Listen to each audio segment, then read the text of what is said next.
Hello, I'm CJ Monahan, host of The Forward Show. Most people think OCD just means being neat and particular. It doesn't. Today, we're setting the record straight with someone who's lived it and someone who spent 20 years treating it. Here's myself, Judo Blue, and Dr. Amy Mariaskin. Welcome back to another episode of the Forward Show podcast. We have here next to me Amy Mariaskin, OCD and anxiety specialist. And Kennedy, you go by the artist name of Judo Blue, correct? Yep, true. Yep. Awesome. Perfect. Today's episode is really going to be centered around OCD and around anxiety and things like that connect the two.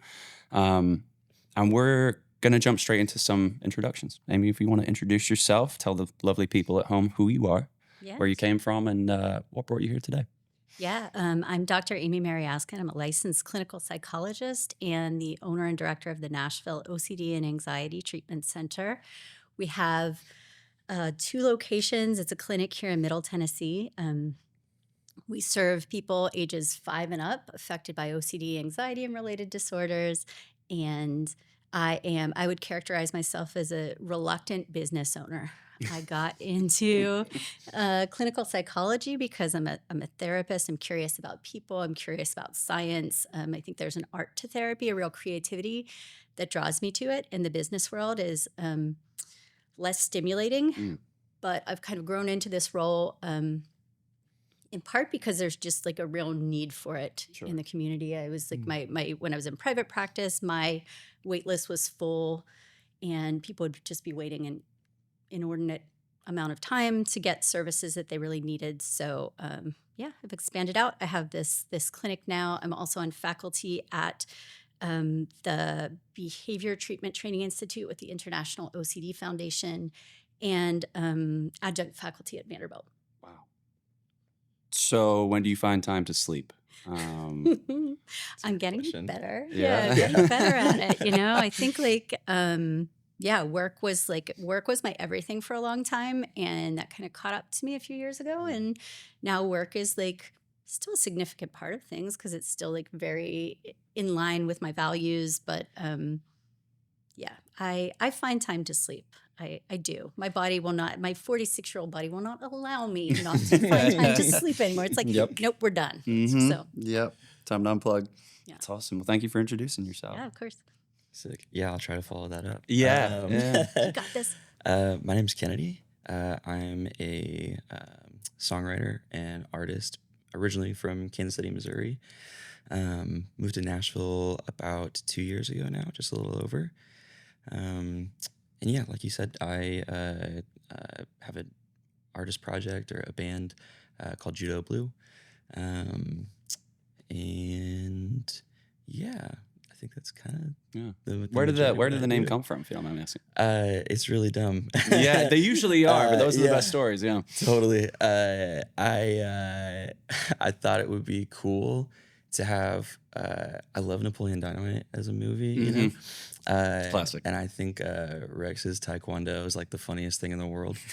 And so I thought it'd be really cool to have a band. It was like the Judo Temple. Yeah, it was like like a place where. Anyways, I just thought that was like a funny, like the church of whatever Taekwondo. And I told my wife that, and she thought it was dumb, and which is I think a great litmus test, for anything. And then I don't know. I just started thinking about how I could make that cool, and then I thought Judo Blue sounded like an old jazz artist you would hear from in like the 30s or something, and I just thought it was cool. So I love that. That's all it was. And it's like, hey, look, I think there's 2 pieces to it. Like one, it's always great to have like an artist kind of moniker situation because it allows you, like you said, to expand as like, am I a songwriter? Am I an artist? Am I in a band? Is the band 5-piece? Is it 2-piece? Like it really gives you that option to be like a nice front to it where you can adjust on the fly if you need to. But then the second piece is it needs to be something that makes sense to you and only you. Totally. Because outside of that, people can go, yeah, that's interesting how you arrived there. But it's important to you. I think that's what makes it, that's truly what makes it special. Yeah, I never wanted to do the like solo artist thing, like truly, you know. I've always wanted to like be in a band and like play with my friends and Totally. do like that thing, you know. Totally. But I've only been in town for like so long, and everybody that I've like met has like their own stuff going on. Oh, And totally. so, yeah, the goal is that eventually it's, you know, a true band, and maybe it's just like a rotating cast of my friends whenever they've got time. But Totally. I don't know. I don't want it to be like based on me and my persona or Yeah. whatever. I think that stuff is that's fair. kind of weird. Yeah. For No, me. I think I mean, hey, if there's one city in the world that you could throw a stone Yeah. and find somebody who would do that with you, Yeah. it's just, It's true. it's pretty easy here. But it takes time. I mean, I've been here for 6 years now, and you know, once that tribe of people starts to come together and you start narrowing that down, they become those new friends. It's it takes time, but it definitely gets there eventually. I think for everybody, they arrive at that space, especially with Nashville being so transient as it is. You know, I think there's a lot of, you know, there's a busload of people arriving every day and a plane full leaving the next. So it's you know, as simple as that. Awesome. Well, thank you for introducing yourselves. My apologies for not saying doctor. That's my fault. That's That's okay. That's based on my research. I don't want to devalue how long that takes to achieve. So I bring that back. Cool. I feel like we should hear a song. I feel like that's where we should take this. Sick. So tell us a little bit about what song you want to play and kind of where it came from. Yeah. So I'm gonna play a song called "Sweet Tea." It's gonna be the first song that anybody hears. So I don't have an official release date yet for it, but it's almost done. We're literally waiting on like final mix essentially. So just going back and forth. So it'll probably be out end of next month. Great. So I'm super excited. Sweet tea is super literal. It goes back to a very like specific moment where we'd only been here in town for a little bit, and I don't know, we had gone through like kind of a pretty rough patch, like the 2 years or so before, and so just with life and like some things we had gone through, and I think I had just been in survival mode and kind of moving and not really like thinking about where I was at or thinking about anything other than just like trying to keep us moving, you know. And I had a weird night where I drove some friends back home from the airport and was just like helping them out, and it was weird. I was driving out of I was leaving the driveway, and I just started like bawling and like broke down, and I don't really like know where it came from. It was just kind of odd, and all these like random thoughts like just started like flooding in, where I was like, something about that I felt like I was a bad friend, or like I was doing it for like a selfish purpose, or and then that like kind of spiraled into, you know, just general, you know, depressive thoughts. And like I tend to get like very meta with like all of my like depressive stuff, and then then I my passive suicidal ideation became very active in that moment, and it was just very odd, and I didn't really know how to explain it or how to like kind of settle it in the moment. And so then I got back home, and of course Tia, my wife, noticed and like kind of saw how bloodshot my eyes were, and so we had a conversation, and I just opened up and was very vulnerable and honest about how I was feeling, and we spent the next like several hours, like she just listened and kind of affirmed like where I was at, and then we just got on Psychology Today and started looking for a therapist and trying to find something that, like, you know, fit, you know, or felt like it fit. And then we fell asleep and woke up the next morning, and it was like one of those things where you feel like you're like in a dream. You're like, I don't really know what to do with myself or what this like even is. I feel so weird still. And so I just picked up my guitar, and it's like always I think for any musician, it's such a like natural thing to gravitate to. And you're like, I have no idea what this is.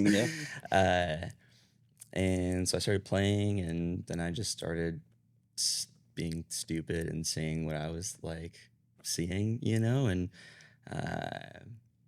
then it kind of evolved into this thing where just telling the story of what like a rock that, you know, my wife has been for me through all of my mental health, you know, and how like important that like thing has been, you know, I think not just for like that like evening, but like that evening in specific. And so, yeah, it's a funny like broad story about that one night and morning in particular, and then kind of in general, like my journey with mental health. So yeah. Awesome. I'd love to hear it. Yeah.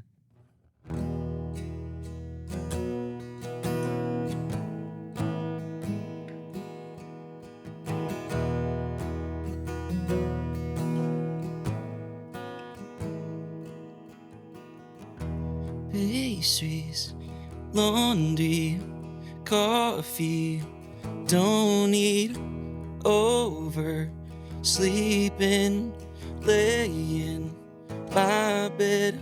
She says it's okay, give yourself some grace.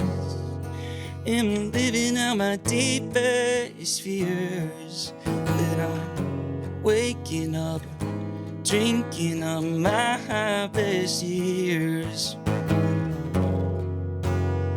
Choke on the words, but I hope you can hear. She lays down next to me, I'm right here. And she says I'm okay. Dust yourself off, babe. Keep doing the hard things until I feel okay.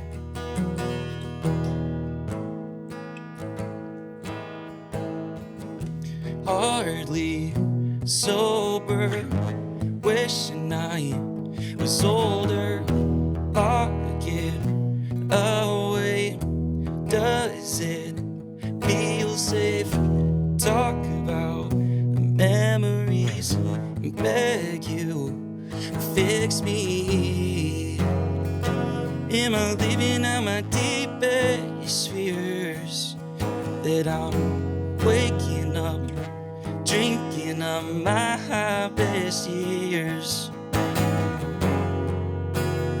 Choke on the words, but I hope you can hear.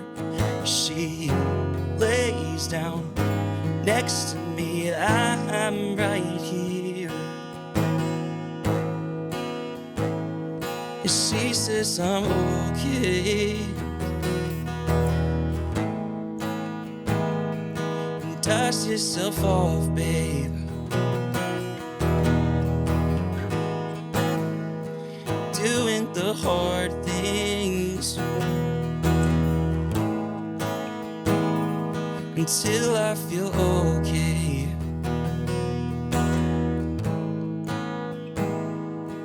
Maybe I'm okay. Keep doing the hard things. Dust yourself off, mate.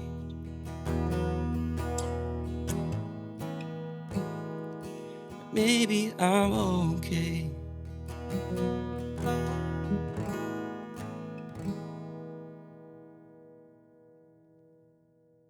Ooh. Thank you. Wow. Wow, you were not lying when you said it hit the nail on the head. Is saying what it is. Yeah. This is exactly what Pretty it is. literal. Yeah, especially in a relationship. Like I think that is like that counterpart of having someone there with you to understand it, to go with you to that place is hard. Yeah, I'm it's very hard. lucky, and I don't pretend to not know it. Yeah, Yeah. She's awesome. We like, you know, when we met, we were just very different people, and we we met working in a big church, and you know, go through what like a lot of people go through, I think. And so, you know, leaving that experience and growing so much and changing so much as people, and we both were in that space because of you know, a desire to help people and love people, and trying to figure out and renegotiate like what does that like look like now at this point in my life. Sure. And she's just so smart, and so she decided to go into the therapy route, and it had been something that had helped us like so much in that, you know, transition period. And so yeah, now, you know, being a therapist, she totally like understands and gets all of it, and she's had so much patience for all of that stuff, even, you know, prior to her studying. But yeah, it's pretty like insane like what that's been, and that's also why, you know, now I know I have OCD. So which we can get into that later.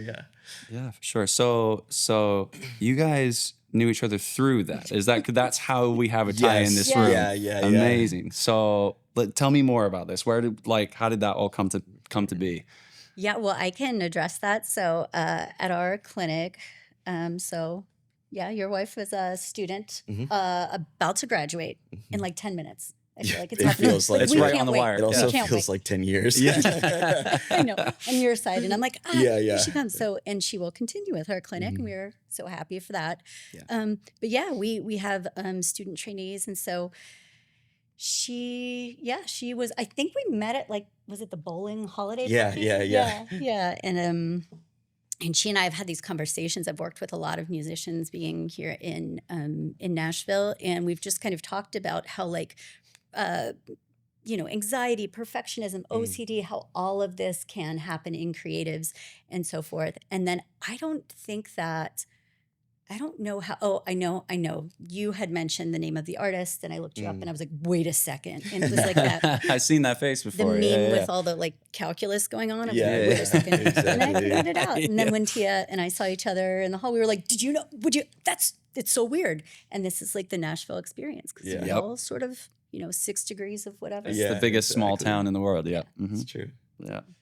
That's So awesome. good. That's awesome. So you mentioned something there on that point of saying like a lot of your work comes into contact with musicians, creatives, and things like that. Tell me more about that kind of experience. Where have you seen that kind of appear in your work? Yeah. So I think, okay, I'm going to back up. There's like a tiny soapbox. I'm going Understood. to now get on it. Yeah. Which is that I think in particular with OCD, maybe less so with anxiety, but with OCD, there's also often this stereotype of it being like, you know, this particular like personality type that's very uptight and that's very like dot my I's and cross my T's, and everything has to be just so, which is a part of some people's experience with OCD, and I don't want to diminish that. And I think in some ways it sort of sets it up as being like antithetical to freedom and creativity and being like a more divergent thinker. And OCD sort of affects all people, all different kinds of personalities, et cetera. And so when I see it in creative folks, you know, I often see it as being like there is this unbridled passion for the work, and then there's this layer of perfectionism and just right. And you know, because I care so much about my craft, I have to make sure in that realm, not to dot all my I's and cross all my T's, but to sort of make sure that like, you know, that note is just so, those words are just so. That being said, sometimes it will occur, and it has nothing to do with the sort of, there's sort of, I'm trying not to use nerdy words. So you use the word orthogonal. Yeah, nerdy words. I nerdy love words it. nerdy words is good as long as Yeah. it comes with a with an a explanation. Yeah, exactly. So I'm going to say they're orthogonal constructs that being creativity and the propensity to have OCD don't always like you can have one affect the other or not. So I've also worked with folks who are like, yeah, my music, my art, my writing, my poetry is the only place that I get away from my anxiety.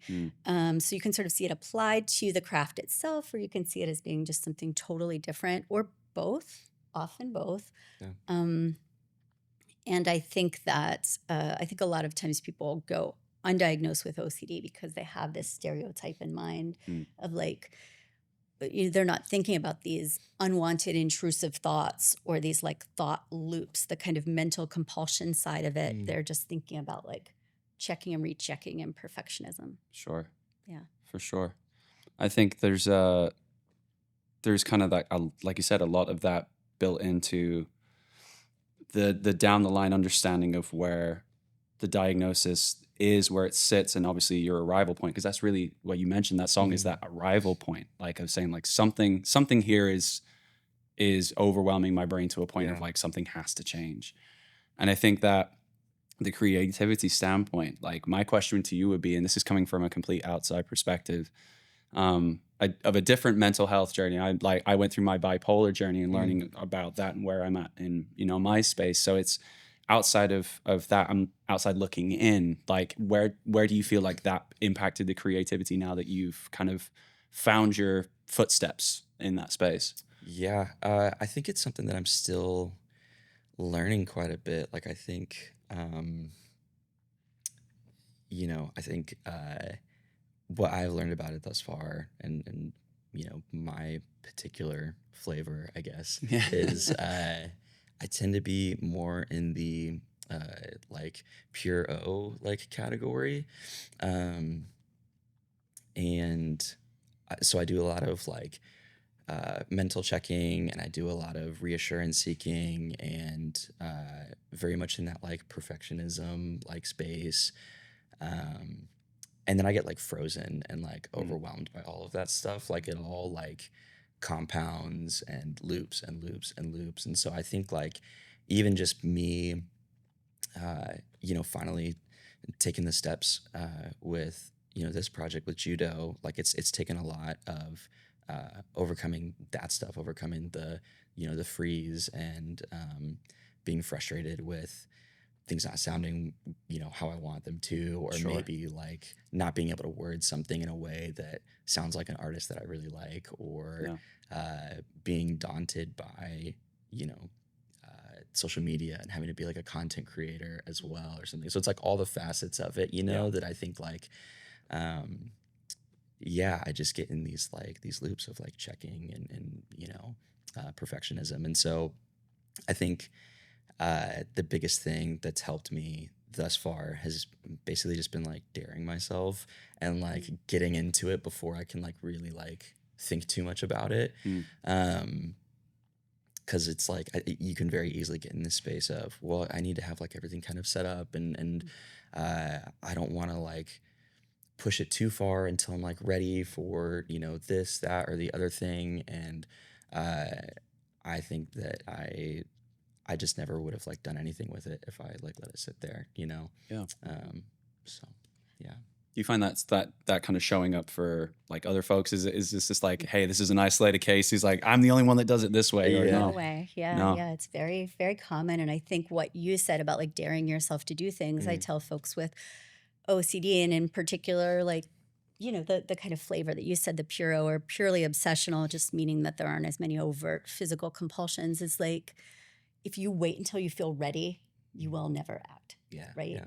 And which is a really difficult, it's counterintuitive, right? Yeah. Especially when I think there's a lot of messaging out there that's like, listen to your gut, or like, you'll know when it's right. Or like, there are all these kind of pithy phrases that are not helpful for OCD. It's like, or, if you've checked it twice, you might as well check it again. Like, no. It's always take the leap, take the plunge, dare yourself, do the thing while it still feels hard. And I heard that in the song so much. Like, you're doing the hard thing because like it's worth it. Yeah. Yeah.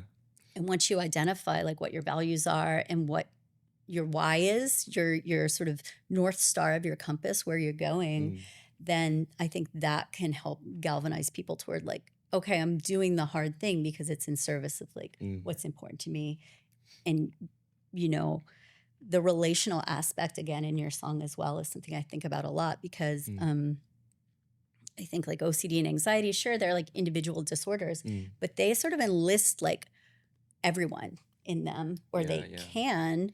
and being able to like have a partner or have supportive people who can say, I want to support you while not enabling your OCD is like, that's the jackpot. Yeah. It's so hard to find. Yeah. Definitely. I mean, even from my own perspective, my wife, the same thing. And we had one of those kind of moments where instead of, like I said, the loop or like the carousel kind of situation, mine is obviously we're dealing with a pendulum that goes up and down. It's like an elevator, right? So it's one of those things, and not knowing which floor you're on is an important point. And hers was always this. It was just a little grab on the arm, and you go, yeah, there I am. That's where I'm at. I know I'm on the wrong floor right now, So I think having that, that connective support network, or whether it be your partner or, I mean, even like you said, whether it was, prior to, if it was coming from your support network, whether it be the church or whether it be different foundations, like that's something where somebody's in that supportive space to kind of slow that moment down and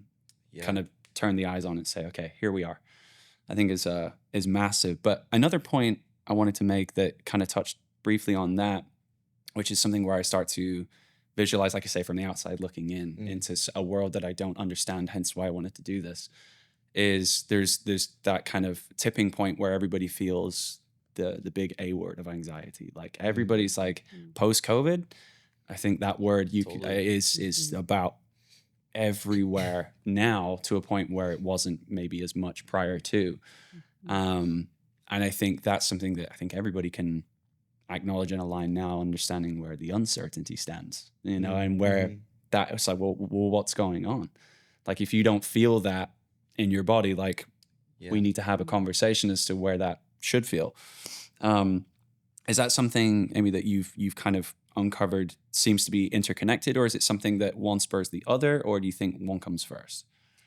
Anxiety and and into OCD and things like that. Yeah. It's interesting. So in the goodness, I believe this was maybe 10, 15 years ago, OCD was actually taken out of in the Diagnostic and Statistical Manual of Mental Health Disorders, the DSM, which is much maligned for good reason. Okay, the DSM has its faults. Sure. But in that book, it was initially categorized as an anxiety disorder, and now it's kind of in its own chapter, because I would say that most people with OCD do have higher levels of anxiety, and it can sort of start that way. But one of the things about OCD is it really is, it sort of draws in a lot of different emotions. And so there's this like guilt often. So for people who have unwanted intrusive thoughts of like a violent or unwanted sexual nature, oftentimes there's this sense of guilt, like as if, oh, I had that thought. What does that mean about me? Or am I more likely to be dangerous? So you have anxiety, you have guilt, you have shame, you have this other sort of like, we haven't come up with a great term for it in psychology. We literally call it NQRE, not quite right experiences. I'm like, no, we could do better. We could do better. I like it. It normalizes it. It makes it more human. Yeah, it is. It's like I always say, because I have personal experience with OCD as well, I feel like it is, your brain is like the chain on a bicycle when you're between gears. You've like switched and it hasn't gotten there yet. And it's like ka-chunk, ka-chunk, ka-chunk. Yeah. And so your question, I would say, yes, sometimes anxiety is sort of a precursor. If you look at research, separation anxiety as a child is one of the common precursors. Again, not 100% of the time. But then there's kind of a subset of people with OCD who have less anxiety, and they just have sort of more of that like not quite right perfectionism feel. Right. But I think you bring up a great point, and I'm curious about it for you as well. Like if that's okay, like of course. The line between, because we all have anxiety, right? Anxiety, if we don't, like that's a disorder in itself, because or that's is not typical. So for you, when did it get to like, hey, this is significant enough anxiety that like it's time to go? Yeah, I think that's something I'm still kind of figuring out. Like, what is the line between genuine anxiety and what I always like would just have described as like stress or like whatever. Like I think prior to my diagnosis, I would have not said that I had anxiety. I genuinely believed that. Like, I really thought that I was just like maybe a bit high strung in general, but maybe that was because of, you know, PTSD or like other factors, like not necessarily like related to OCD, right? Or anxiety. And so I think now, uh, with the diagnosis and also, you know, being in a relationship where, you know, my wife knows a lot more about like my diagnosis than Sure. I do. Yeah. It's funny, like the moments and the things that come up where, you know, she almost kind of has to like spell it out for me sometimes. And so, yeah, I think I'm still kind of figuring that out in a lot of ways. Like I've always been like I think I do very well like under pressure. And so like when those kinds of things hit, I just never like really stopped to think about it. And so I think that's something I'm like, to answer your question, I think I'm still trying to unwind that habit in a lot of ways. And being able to acknowledge my feelings and the situation for like what it really is, without like sugarcoating it or, you know, looking for like the just right like feelings and all that stuff. Yeah, I think, yeah, I hope that answers your question. Yeah. Well, it does. And I want to normalize, like for somebody who, I mean, I had started having symptoms when I was 6 or 7, and I didn't get diagnosed until I was 24 and in graduate school and with my first client with OCD. And I was like, wait a second. And Hang I on a asked my second. parents, Yeah. went to a therapist, and they were like, yeah. I was like, oh, shoot. Okay. Cool. You're like, not me, right? Just Surely right, not me. no, I'm like okay. an overfunctioner, right? Oh, wait a Yeah, second. yeah. But I think it's like, it's interesting because and there is no line, right? Like that's going to be different for everyone in terms of like, because I don't think you have to like attain anything before you go and like get help or Yeah. anything like that. But yeah, I think that idea of like I think one of the most common characteristics that I see of people with OCD is this symptom where they're like doubting if they have OCD. Oh, yeah. I think about it constantly, every day. Yeah. I thought about it this morning. I was You're like, like, it's kind of yeah, weird. no, that doctor knows nothing. I That's can't wait to go crazy. on here, and then Amy's going to be like, nah, dude. Didn't want to tell me. No, yeah. So, well, that's interesting. Yeah. Yeah. Oh, it's from, like I said, from my perspective, I mean, just like understanding the anxiety piece is something that was a huge kind of catalyst point. And obviously the song you played is kind of like you said, prior to the way that this queued itself up, was a catalyst moment of knowing that there's something not quite right. Right. And I think that there's so many, you know, areas of flavors that this kind of ticks that box, is just knowing that within yourself, whether it's you subscribe to, you know, thinking through it, or you feel it, you know, in your body, like wherever the catalyst moment is for you, is to get into what the journey looks like. What's that first footstep? What's that first, you know, I guess the hard thought, but the one that's going to be the most healthy, is going through that development in your mind of, okay, something doesn't feel quite right, and I feel anxious about making a decision. I have to dare myself to take the leap of faith into this moment, right? I think the accessibility piece, and one of the key reasons why I wanted to do this was the accessibility piece, and making sure that people within creative industries and music specific, because that's my background. Music is my world.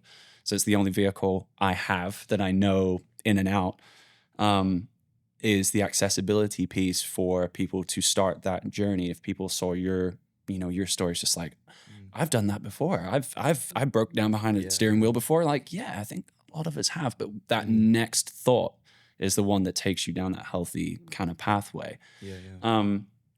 Have you found that playing music around the subject has helped you and other people, or is it something that you're still kind of discovering? Yeah, I think, thus far I haven't done a ton of live stuff, specifically with Judo. I do play like quite a bit with other artists as like a side band or whatever. Sure. So I haven't like gotten that experience quite yet to see like how you know, people react. Yeah. I think as far as myself, I think it's helped quite a bit. Yeah. Like I think, um, and it's even something like I was telling you, like I have to be a bit careful with like playing and writing and using it as like therapy, Sure. because I can really easily fall into these like I can fall into loops because I'm like focusing on thinking on Yeah. this one particular like hard thing that I'm like I just really need to like I need to like just get this out and I need to like work it out, and then you just get stuck. Mm. And that's a very like similar reason to why I even like pursued my diagnosis in the first place, is like being stuck in this like thing and thinking you're doing all the right things, like thinking like I'm going to therapy and I'm like talking to people and I'm inviting people into my world and I'm being open and honest, and like I don't feel like I'm like anywhere. I'm just treading water. Mm. Because OCD is like, it's just to me it feels like intrusive thoughts that are really like really sticky and very mean, and Sure. you can get stuck like to those thoughts. And so if I sit down and write, or I sit down like in my studio at home to write, like yeah, I have to be really intentional about like how I approach it, and I have to like go in knowing like where my boundaries are and where I have like what I can do to protect myself and guard myself, but also like in a way that's like healthy and like can process those things. Yeah. So that's been a very new journey and a new discovery, but I think it's been really, really, really good for me. And I think also just like daring myself to kind of just do the thing, whether or not it like makes sense or it works. I think there's been a lot of like joy in that, even if like sometimes it sucks, Sure. So yeah. I know that the way you kind of, you mentioned it's a case of like understanding what's on the other side of it. Like I said, the gratification, the joy that you feel from, writing something that is so exclusively, true to you, that may potentially reflect on other people. That's like I said, if these songs reach a wider audience in the wider world and they hear themselves within the song, obviously that's a connection that's unbreakable for somebody to say like, hey, that's me too. I think that's a key piece. But like you said, also being careful not to therapize yourself with that's such a fine line to tread. Because it's my understanding that dealing with things like with OCD, it's there's a lot of like exposure treatment and things like that to try and kind of navigate where it sits and where it needs to be or where you want to be more predictably. Is there something, I guess, from the clinical side of things where those resonate, or like exposure therapy within that space? Does it make sense? Yeah, yeah. I would say almost when you were talking, I feel like you were talking about the difference between writing music or creating in a compulsive way that is like, I'm going to, one of the things about OCD is that oftentimes traditional talk therapy and like exploratory, like let's get to the root of it, isn't as helpful because OCD is not a problem of like underthinking. It's not like, well, if we just keep thinking about this like a little bit more, right? It's about like you're already in those thought loops. So I think there are ways in which, and when I've worked with artists, we've talked about how there are ways in which creating can itself become a compulsion of trying to, figure something out rather than accept the inherent uncertainty in some difficult situations and attempt to really control an uncontrollable situation or an attempt to perfect something. And so looking at those three and saying, that like control, that perfection, the exposure here is to really like allow yourself to create and like knock off those guardrails. But like you said, have these other boundaries of like, look, I'm not going to do 400 takes, or I don't even know if that's the right word. Sure. Yeah, of course. Yeah. Takes. But The lingo. Yeah. right. But like, because I think about, with any sort of creativity, like, I think, you can get stuck in that, like, is this right? Or if I dig a little bit deeper, and it's kind of like, in some ways I'm like, the goal of OCD is to let's let's turn off that frontal lobe just a little bit and Yeah, just kind of yeah. Shut her feel down. through Yeah, it a be little right. bit. Totally. Yeah. Yeah. Does that resonate with Yeah, you? for sure. I think something that I think like I have been really guilty of is like when you're trying to like demo something out at home, like uh I'll get like, I think a lot of people probably do this too. Like I used to like just get stuck trying to like, I would have a melody, but I wouldn't be able to like finish tracking it because I'm like trying to find the right word for like this part or whatever, this specific piece. Um, and so my new stupid strategy to like get myself out of it and just like keep trucking is just mumble and sing like absolute gibberish and then just listen to it like over and over and over again until I'm like, okay, I can deal with this for now. Yeah. Like I'll come back to it. Love Yeah. that. So I'll fill in the blanks later. yeah. It's like Yeah. the worst exposure ever. Hey, Like, it I worked don't for wanna Michael listen to Jackson. Don't myself. worry about it. Yeah, It's fine. totally. Yeah. No, that's awesome. It's something that I think coming from, like I said, the music standpoint, like I think there's a million and one people, artists and singers out there that would say like, oh my God, is that what I sound like once they finish recording something? And then they listen back, it's like, I'm done with that. I don't like it. Things like that. So I can only imagine that, there's another probably 18,000 layers to that of like extra things to think about in that space. And yeah, I think I don't know what the antidote to that is, especially in a creative, in the Nashville way in terms of music and artistry and things like that. The only thing I can think about is just like, I wonder if co-writing makes sense, because it's a case of like, is there a way that other people could carry that load in that space? You know what I mean? It's just like, hey, well, this is about you. You're the artist in the room. Let's write about you.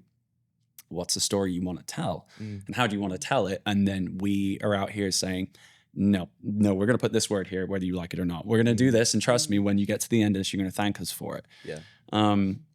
But I don't know. I don't know if there's a way around that, or if that's something that I guess, I don't know if you've explored while you've been here in town, but I don't know. Just a thought. Yeah, I think that's actually a really like great point that I hadn't really thought of. I think co-writes have like helped me a ton, and like writing for other artists and Sure. stuff.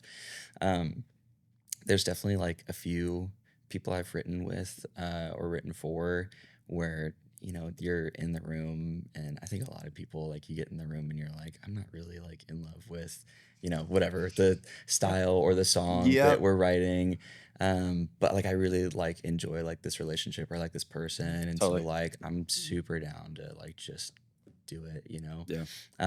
I think that in and of itself has been like a really good practice for me, like trying to add value to something that doesn't feel right. So I think that's been super helpful. And then I think just even being in a lot of rooms where either my contribution, I might feel really, really strongly about it, and it doesn't like get, not everybody like sees the legs that I think it has, or an idea picking up traction that I really don't believe in, but Sure. you're just like, Yep. cool. And so I think being in that space of like just, it's almost like constantly uncomfortable, I think, in like for me in some of those spaces. And having to like be in front of that and kind of work that out in the moment, because it's like I'm not gonna be able to be effective if I just sit here and try to like work it out until it like makes sense or it feels right to me. Sure. I just have to find a way to like keep trucking and keep going with it. And so yeah, I think that kind of like exposure, I guess, is like it's been super helpful. And I think that's part of why like for the first 2 years when we moved here, I didn't do anything with Judo. I was just like in other rights and working with other artists and kind of trying to figure out what I wanted to even do.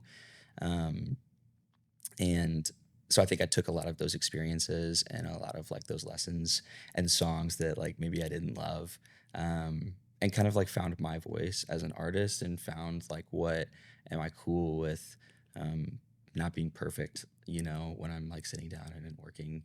And so I think that's like kind of culminated to like where this is now. Sure.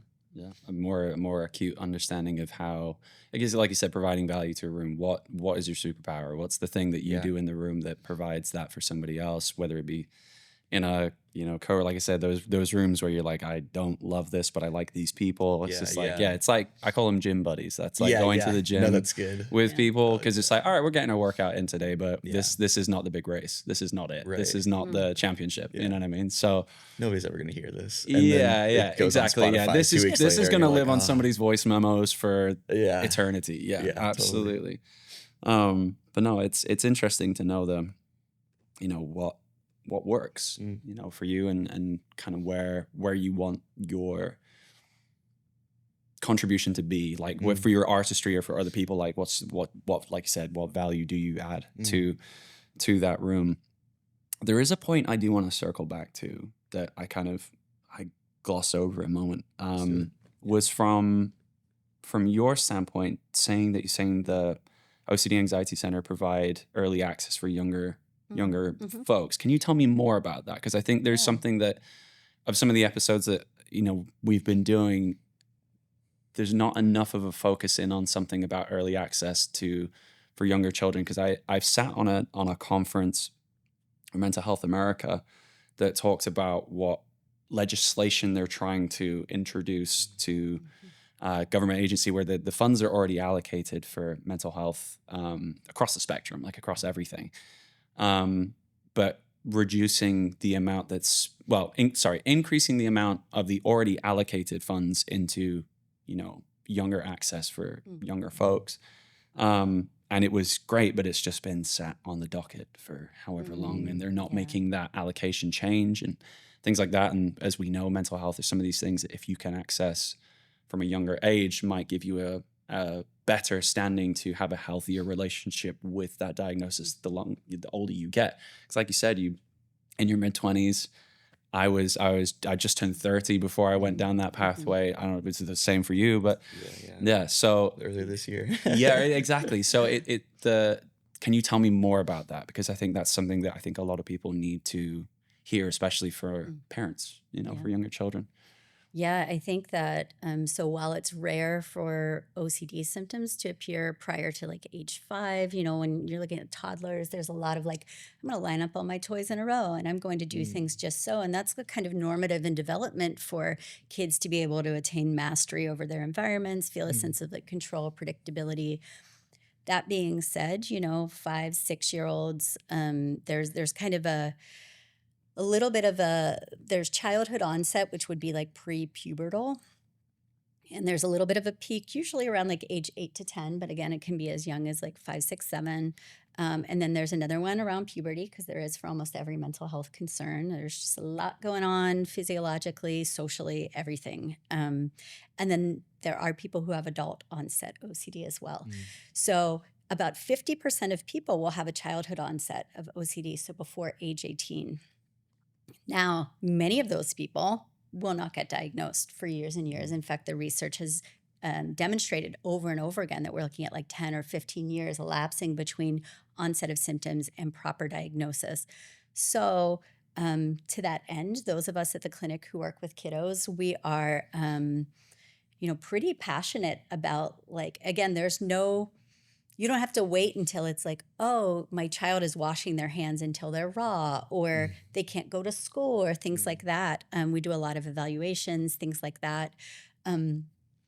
We're sort of outside of like any sort of funding systems, other than we help clients sometimes get grants to be able to afford their therapy. So whether or not legislation is there, we're going to be there, at school events, things like that, advocating for like, this is what anxiety and OCD looks like in little ones. Because oftentimes, as opposed to some of the other concerns that might be a bit more disruptive, sometimes OCD and anxiety can look great from the outside. Sure. Wow, they're really good students, and they're like quirky, but they're they're getting things done. And they avoid a few things, but it's not a big deal, that kind of thing. So because they tend to be like the rule follower type kids, sometimes they're even praised for behaviors which are later shown to be compulsive. Yeah. So I just Guilty. think getting that Yeah. right. Yeah. Yeah. The binder was color coded all the way down. Yeah. Totally. Yeah, and it's kind of just like, yeah, teachers are like, well, this is amazing. So yeah, so we do some work as well with, we've talked to like guidance counselors, we've talked to teachers. When I first moved to Nashville and I didn't really know anyone, it was like, there's no speaking engagement too small for me to say yes to. So I've been to like, PTA meetings. I've been to churches and synagogues and whoever wants to listen, because I think that research has shown that the shorter the duration between onset of symptoms and beginning of treatment, the less likely it is that symptoms will get to that severe range. And so unfortunately for many people, there is that gap, and that doesn't mean that like all is lost. But yeah, the quicker we can get it, the better. Yeah. Well, for the folks at home who are in the Davidson County or wider area, you know who to call. I think that's just such an incredible, like you said, there's no speaking engagement too small. Thank you for being here. But it's what it's about. It's pushing that awareness for a younger understanding. And like you said, it may only be just one of those kind of spot checks. It's a case of like, hey, we're here because we heard this, we saw this, we think this. Can you alleviate our anxieties as parents or as young adults to be like, my child may be in that pocket. Can we have that conversation? That's awesome. Yeah.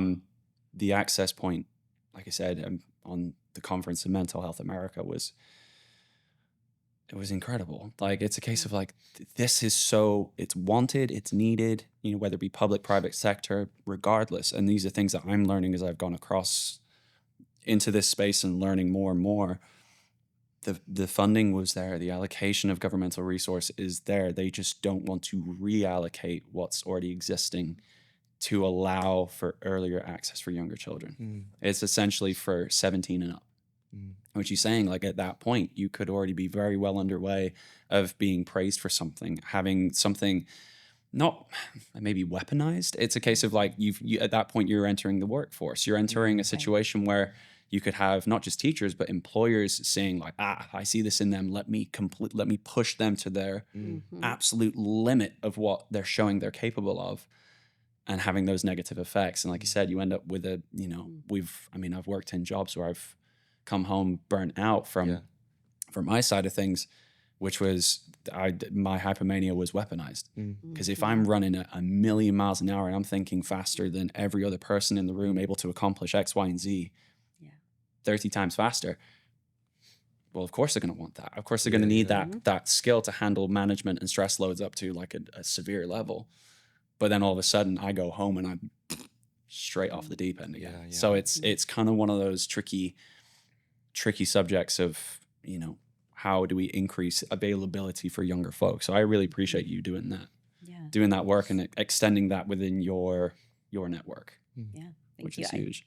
I think too, like hearing, so I just got back from the International OCD Foundation Conference. It's an annual conference, and it's really cool because it's open to therapists and researchers, but also people with lived experience and kids with lived experience, and there are little workshops for them. And just seeing a bunch of, elementary school age kids running around, like owning, like, we all have OCD, like, we're friends, like, you count also, I'm a counter, or like, gosh, I'm a washer. And it's zero stigma. It's just like, it's just kids like, kids. We play soccer. We have OCD. That's always makes me very proud to be part of the OCD community. Seeing that. For sure. I think that's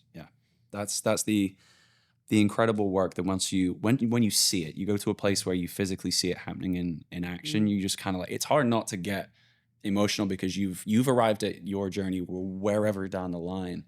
And I've met multiple people much older than me who've gone through that same scenario where they've lived their whole lives without knowing. And it's like, could you imagine people's perception on any subject within mental health to, be widely available, destigmatized to a point where we can talk about it, being able to express that to schools, to employers, to, places of worship, like you can understand that there's so many more things happening in these spaces if we could all align and talk about these things like super normal, like we're doing right now. This is about as normal as it gets for me because we've committed ourselves to going down that pathway, right? And understanding what this means and what it means for other people.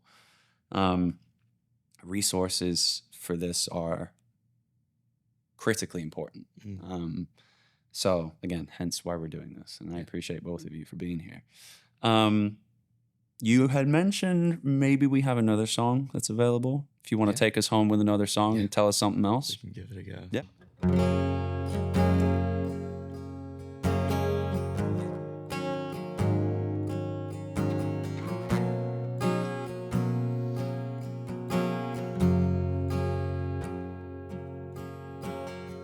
Recess and Dr. Goose, we were throwing back big chew. Golden years and golden hair, not a single care. I miss the old days too, before real life came through. We used to talk the whole night through, but these days I don't see you. When did I start to change? Are you moving on? Or is there more you had to say? If it feels right, then it must be right. Think I'm tired of all these questions, staying up at night. If it feels right, think it'll be alright. Maybe all of life's our questions aren't so black and white. I used to talk to you like every day or two. Now it's coming up on another year. Lift my hands to the sky and sing songs of Jesus Christ. You made me feel like no one else, and these days I don't feel you. When did I start to change? Are you moving on? Or is there more you had to say? If it feels right, then it must be right. Maybe all of life's our questions aren't so black and white. If it feels right, think it'll be alright. Maybe all of life's our questions aren't so black and white.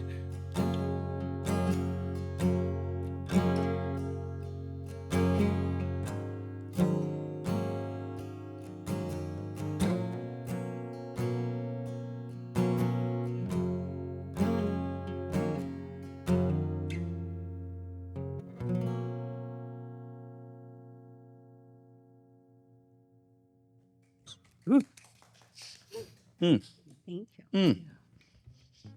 It's like a mixture of coming of age and also understanding where that age goes. Yeah. I like it. I Yeah, like it's it a lot. funny. I wrote this song with my friend Johnny. Shout out Johnny Rourke. Check him out on Spotify, Apple, wherever. He's awesome. He's a great Soft artist. plug. Yeah. But he's a phenomenal artist and writer and an even better friend. And so, yeah, we were kind of both in this like funny space. We were like, man, why is like life just like confusing and like kind of hard? And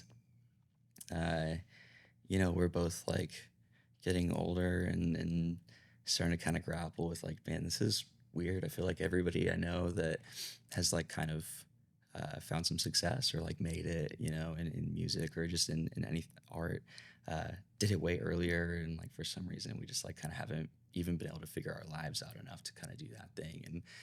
And so, yeah, we were like, let's just write something that a little nostalgic and a little also just like self-encouraging, trying to push yourself forward. So yeah. That's Mm. It's begging to be on a coming of age movie. Okay, yeah, I'll It's take begging that. like Yeah. just like if there's any sync agents out there, just hit us up. Yeah, that's I mean, we even talked about it. It's like if you figure out these things earlier in life, like what could have been, right? But I think there's something, I guess, unique about this town, especially for music and for musicians. I think this town doesn't have a starting age for doing that type of stuff, which is incredible, especially in the writing space, like pure writing and just being a performer and in here in town as an artist. Yeah. I think people care here way less than anywhere else I think I've ever been in the world. It's not a shiny, happy LA thing where you have to if you're 21, it's too late. Yeah, you know what I mean? No, I think this is it's kind of a unique space town for that to happen for music. But is there something that we kind of talked about the early development kind of side of things, and obviously this was the first line was recess and duck duck goose. I catch that. Yeah. Like it's those little things, like if you could go back and talk to your younger self, are these the types of things that you would want to say or kind of forewarn them about, or do it all over again type of stuff? Yeah. I mean, I think I think it's a lot of that stuff that some of the stuff that I said in the chorus, I think are things that I would have loved to hear. I think also I probably would have I would have loved to just hear that at some point, like you'll kind of find your space, like whatever it is that you're gonna like fit in. Like it's so hard, I think, especially when you're a kid and you're awkward and nerdy and whatever else. Like it's just, growing up is hard. I think especially now, and it's taken me a long time, I think, to kind of feel comfortable like in my own skin. And I think understanding a lot more about myself with my diagnosis and everything, I think has like helped immensely. So I think I would have loved to just be told like, yeah, you're gonna figure it out, like you'll find your space, like it's not gonna be perfect, it's not gonna be shiny, but I think the good is still like worth it, and I think sometimes good is like better than perfect. For sure. So. Oh, imperfectly perfect. Yeah, I love that. Is there kind of music that you've, I guess, latched onto throughout your life or anything like that have made kind of significant inroads in helping, whether it be understanding something or even just feeling something out? Is there kind of like any artists, albums, or songs that you can kind of point at that inspire that space for you? Yeah, interesting. I think that it's interesting to me because I do have this like inverse relationship between my positive mental health and my likelihood of listening to music. Meaning like I listen when I'm down. I listen when I'm like, and I love sadness. I think it's like my favorite emotion. Yeah, which is a weird thing to say, but it's I think that like, and so there's a lot of I like what do I like for sadness? Goodness, I like anything by Bill Callahan. So like his solo stuff, Smog from back in the 90s. I like Max Richter for like instrumental quite a bit. I think I have been told by a friend, I have not listened, I don't really listen to Noah Kahan, but I have been told that the latest album like is very much potentially about relationship OCD. Yeah. Oh, cool. Yeah. And so I intend to listen to that and see what I think about that. But yeah, I like a lot of them. I like angry women and sad men. That's what I like for That's good. Angry I women, like sad that. men. with feeling. That's that is a genre, actually. I'm a big fan. It's funny you mentioned the Noah Kahan thing, which is because again, I was not hip to his game about some of this stuff until this album, because it's just not, it was not my bag for music until this new album came out, and essentially his entire promotional campaign was talking about this stuff on the front. That was Right. the whole social media post. Like, obviously, this guy's one of the most followed artists in the world at the moment, and it was all about his, I forgot what it's called, and I feel like I should know this by now, but he has a foundation that was all basically putting his foundation on the front foot of saying like, I'm promoting my new album, but actually here's my foundation that's dealing with mental health resources and guidance and things like that. And it was about the kind of the relationship OCD conversation that he's had, whether it be, you know, romantic or whether it's with family or things like that. It's interesting because you mentioned that that's not something we've actually touched on up until this point. Could you kind of express a little bit more about that, where that kind of work lines up in your work and things that you've covered for that? Relationship Yeah. OCD? Yeah. Because it's its own strand of, you know.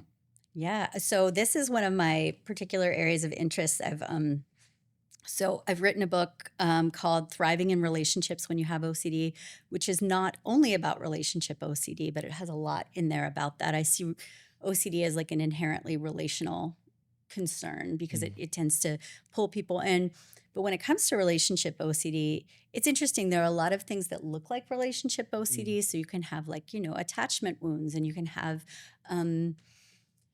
just certain interpersonal patterns that kind of look like relationship OCD, but it's basically, it follows the OCD cycle in the sense that the obsessions or the unwanted, intrusive, repetitive thoughts, urges, images, impulses have to do with significant relationships, not only romantic, but often romantic. And they fall into two camps. There's the relationship-focused relationship OCD, which is like, you know, which is this the one for me? Is this like the rightness of the relationship? Do they love me enough? Do I love them enough?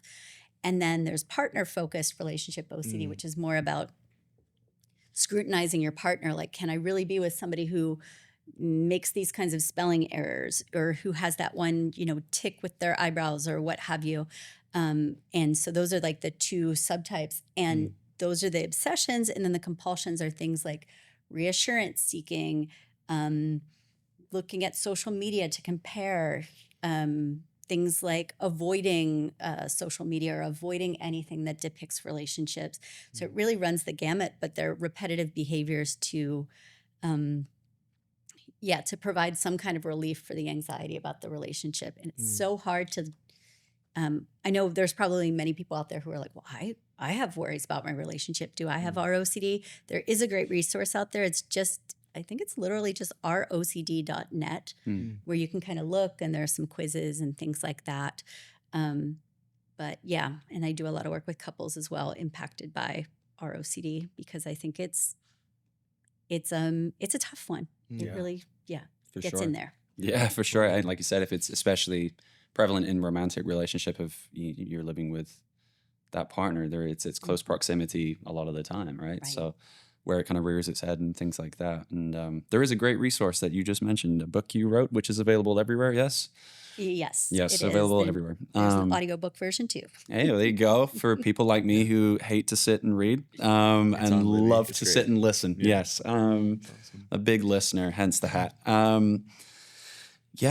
It's nice that we kind of were able to tie that back full circle to the beginning of the first song, which is a case of like relationships are one of the key cornerstones for helping people get through this, whether it be, like you said, platonic, romantic, family, you know, faith, whatever. There's some version of a support network, and I don't care who you get it from as long as it's healthy. That's one of my key takeaways that I've learned from all the spaces. As long as it's healthy and you understand that there's mechanisms and there's people in place that care. Because I think inherently people do care. And I like to be glass half full with that. But obviously ensuring that your own safety of what feels right. There you go. There's another tie-in for you. I like to bring circles on things. That's good. But yeah, this has been an incredible conversation. I want to thank you both for being here. Is there any parting wisdom that you feel like you want to share with the world that you think would be more about who you are, where to find you, things like that, whether it be social media, whether it be websites, resources, things like that? Our clinic is at ocdnashville.com. We also have Instagram, where I used to draw mental health comics for it. I've taken about like a 2-year break. So we have some other resources, but I wanted to get mental health content out in a really accessible way. And that's at OCD Nashville. Amazing. I'd love to ask too, real quick, like, it feels like OCD is like so underdiagnosed. So for somebody who maybe, if they're listening or watching, like is maybe questioning whether or not they might have it, like, or maybe they don't, like, what are some signs that like they could look for to maybe clue in, like they do have OCD and they should go down that route? Or, I would love to, I don't know, just kind of hear what that looks like. I think one good place to look would be like iocdf.org. Has a ton of resources on there, and you can kind of see it again at different ages, like what it might look like in kiddos, what it might look like in adults, and the different subtypes and so forth. And then I think also at iocdf.org, you can go and there's a find a provider link, and that will give you a list of wherever you're located geographically, like here are the specialists in the area. And you can always go and, just get like an evaluation. I know I'm saying that as though it's the easiest thing. It's not. And it's hard. It takes a lot of bravery. I can say from where I'm standing, like, it's not a big deal. It's you have like your arm hurts, you go to the doctor. You're not sure if you have compulsions, you go to a therapist. But yeah, that would be a place to look. And I think it's just like, it's that stuckness, the stuck, which you can have with depression and rumination. You can sort of have looping thoughts. You can have like rapid looping thoughts with something like hypomania or mania. Yeah. But that idea about intrusive, unwanted thoughts and that loop of trying to figure them out, that would be a good place to start. Yeah. That's awesome. Thank you. Yeah. Where will we find you for your up and coming as well? Because you mentioned there's a single coming. So you can check me out on social media. It's judo.blue on everything. And then I've got a link in my bio there if you want to sign up for a Discord. I'd love to like just hang out and meet people and like build a little like community. And then I'll be putting out Sweet Tea by the end of August is kind of the goal at the moment. Okay. Look forward to that, and that'll be everywhere as far as I'm concerned. Well, all the usual suspects. All the usual suspects. Yeah, maybe some unusual ones. Some unusual ones. Yeah, it's interesting you say the unusual with like the. I mean, I know Discord is such a I use platform now, but it's nice to have, like you said, community building. In that space as well is. It's kind of what it's all about, right? Totally. So actually monitoring that and doing that, I think is a noble effort. Yeah. We'll see how it goes. We'll see how it goes. Well, thank you both so much. Thank you for being here. And for those of you listening at home, I am currently repping the new available merch that is available on the website, forwardshow.com. You can find everything there, everything for resource links in the show notes, all links to both of our guests here, and any resources you need, feel free to reach out. I will send you everything you need to know about who you need to speak to. So I appreciate both of you and both of your time. Thank you. Thank you so much. Thanks.